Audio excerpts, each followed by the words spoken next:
Dear Patriots, before the news starts, please subscribe to our patriotic channel by clicking the subscribe button. Give us a thumbs up to this video. Don't forget to leave your opinion below in the comments section. Share the news on Facebook and Twitter so you friends see it. Thank you. What this Houston pastor admitted about Trump is shocking Americans like an adrenaline shot. We all know that Trump is a very compassionate guy. He works his butt off to make this country great again. The pastor absolutely loved Trump, according to Fox News. Everything in Houston has been just very dramatic, a lot of emotional struggles, the pastor Gurley of Houston's First Church of Pearland told Fox and Friends on Sunday. To have the president, first lady, and others come, it was just a joy and it was like a shot of adrenaline. The first couple of victims helped serve a meal at the storm shelter on Saturday during their visit to Houston and got to take pictures with people there. People loved him. That's because he's a great president. To have the president, first lady, and others come, it was just a joy and it was like a shot of adrenaline, said the pastor. The couple met with their victims and helped serve a meal at a storm shelter on Saturday on their second visit to the storm-torn Houston. Gurley said that the president was very engaged and very compassionate.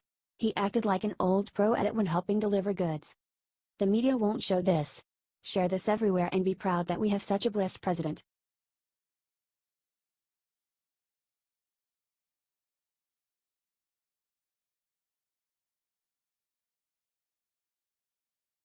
Midday massacre. Trump just made massive threat to anyone who helps North Korea. So by now most of y'all have probably heard that last night North Korea detonated their new hydrogen bomb. This nasty new weapon is 10x more powerful than their old one and is clearly a threat. Well, unlike Obama, Trump takes threats very seriously. The second he saw what was going on, he made a huge action that Kim Jong-un is sure to feel. Trump threatened to stop all trade with any country who trades with North Korea. The president shot out a pair of tweets this morning that were very clearly directed at Kim and his regime. I will be meeting General Kelly, General Mattis and other military leaders at the White House to discuss North Korea. Thank you. The United States is considering, in addition to other options, stopping all trade with any country doing business with North Korea. Now it's very important to note that this is also a very direct threat to China, who accounts for 85% of North Korea's trade. While Trump's detractors are claiming we need China, who accounted for $600 billion last year, the threat is actually a brilliant strategy. His attacks against the rogue state did not stop there, however. His tweets also called out South Korea for appeasement of the North and China for embarrassing themselves by association. Some people may be upset over Trump's tough talk on North Korea and their allies. Well, I tell him too bad. Our old attempts clearly failed or else they wouldn't have nukes. Share this out if you think Trump's trade threat is smart and Congress should fall in line.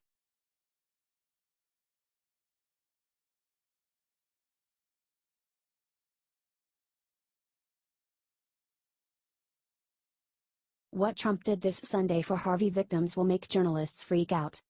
Donald Trump never stops moving. His stamina is utterly amazing, for a man of his maturity. This morning, he and Melania arose, went to church, and prayed for all the people who have been so deeply affected by Hurricane Harvey. Friday, Trump had declared this to be a national day of prayer for the victims of Hurricane Harvey. Can you imagine what all that prayer is going to do? If we all lift every victim of the natural tragedy up in prayer, amazing things will happen. Watch as Trump sits among religious leaders, along with Mike Pence, announcing this miracle-bringing National Day of Prayer. Trump said, "We invite all Americans to join us as we continue to pray for those who have lost family members or friends, and for those who are suffering in this time of crisis." Most recently, the number who died related to Hurricane Harvey has climbed to 50. Please pray for their families and friends. On Saturday, when he and Melania were back in Texas, he encouraged everyone by saying, "Tomorrow's a very big day, so go to your church and pray and enjoy the day." The weather has cleared up there and he just wanted them to feel encouraged and able to enjoy being alive, even amid the devastation. I hope you will join in this day of prayer, and lift your fellow Americans who have been so terribly affected, up. Let's bring some miracles. H.T. The Hill.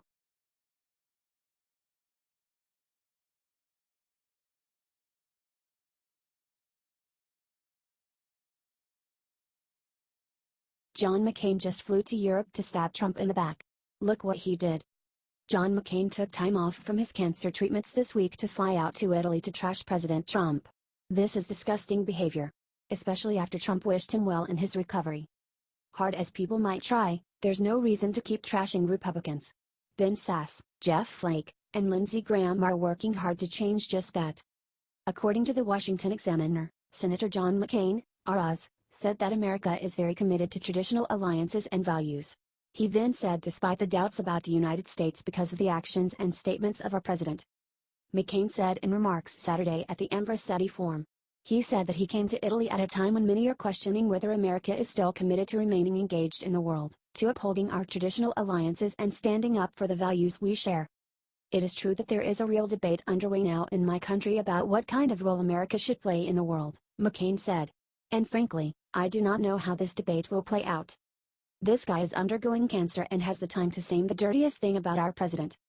Remember the awful moment that McCain joined the Democratic Party? Our legislature is not Republican or Democrat. It is a UNI party body. John McCain showed that. They aren't on the side of the American people. Share this if you are tired of John McCain. This guy is making it his mission to hurt Trump. It's very sad. Americans need to see the nasty thing that these politicians are saying about our president.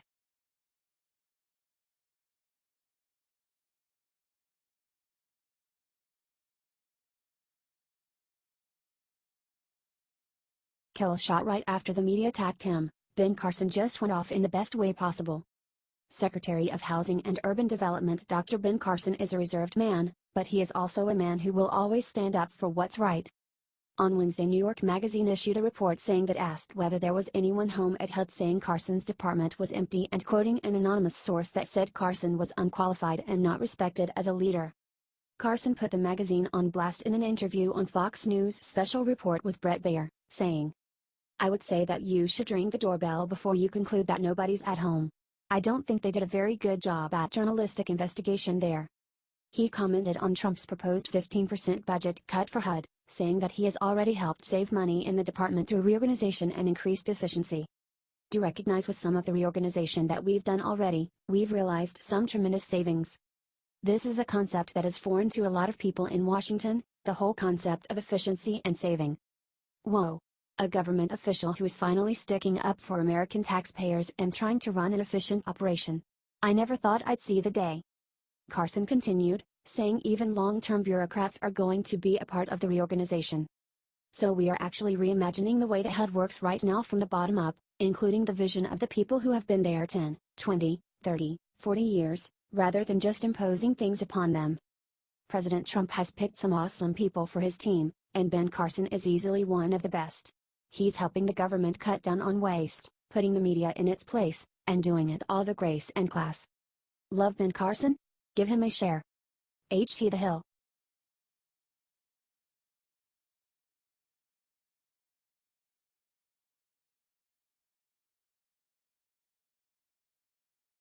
Madonna finally leaves America after threatening Trump. Look where she's going. Madonna thrives on being weird. This Saturday, Madonna showed all her fans a major announcement on her 2 posts on Instagram. The 59-year-old Trump-hating maniac is officially moving to Portugal. She is apparently working on a movie and making some new music. Here is the image she posted of her standing over 2 tree stumps with her legs spread open over a boat sailing through it. Legs open is a posture that Madonna most likely assumes often. She then revealed the following 3 announcements. The energy of Portugal is so inspiring. I feel very creative and alive here and I look forward to working on my film Loved and making new music. Began Madonna. This will be the next chapter in my book. It's time to conquer the world from a different vantage point, she wrote. Madonna said that she made the move to Europe because of her mental health. That sound accurate? I used to be a basket case but now I live in Lisbon, she said. According to the AP, her spokesperson said that the singer said she fell in love with the country after ending a tour there in 2004. Madonna is currently directing a movie called Loved. This is a perfect title. Because nobody in America loves Madonna. I've always felt depressed. I know a lot of people would go, "Oh, that's ridiculous for you to say that. You're a successful white, wealthy pop star," but I've had the S kicked out of me for my entire career, and a large part of that is because I'm female and also because I refuse to live a conventional life. I've created a very unconventional family. I have lovers who are 3 decades younger than me. This makes people very uncomfortable. Remember what Madonna said about blowing up the White House? Watch that below. Let's hope that Madonna stays in Portugal. Share this everywhere if you hope she doesn't ever come back.